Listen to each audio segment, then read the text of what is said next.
ოშკის ტაძარზე სამუშაოები ამ ეტაპზე არ მიმდინარეობს, თურქული მხარის აქტივობა კი მხოლოდ საპროექტო წინადადებით შემოიფარგლება. რაც შეეხება იშხანს, ძველი ქართველი სპეციალისტების მიერ გაწეული რეკომენდაციების გათვალისწინებით თურქულმა მხარემ ძეგლის საინჟინრო პროექტი დაამტკიცა, რაც გამაგრებითი სამუშაოების დაწყებაზე მიუთითებს. ამის შესახებ განცხადება დღეს კულტურის და ძეგლთა დაცვის მინისტრმა გურამ ოდიშარიამ სამინისტროში გამართულ პრესკონფერენციაზე გააკეთა.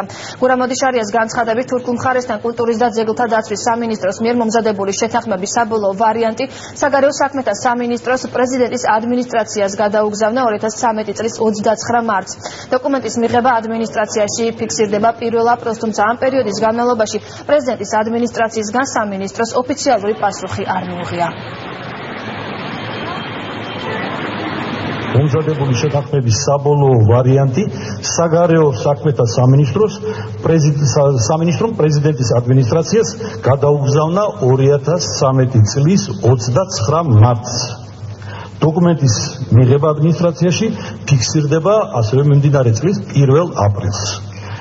შედეგად ამ პერიოდის განმავლობაში პრეზიდენტის ადმინისტრაციისაგან სამინისტროს არ მიუღია ოფიციალური პასუხი შენიშვნებთან დაკავშირებით.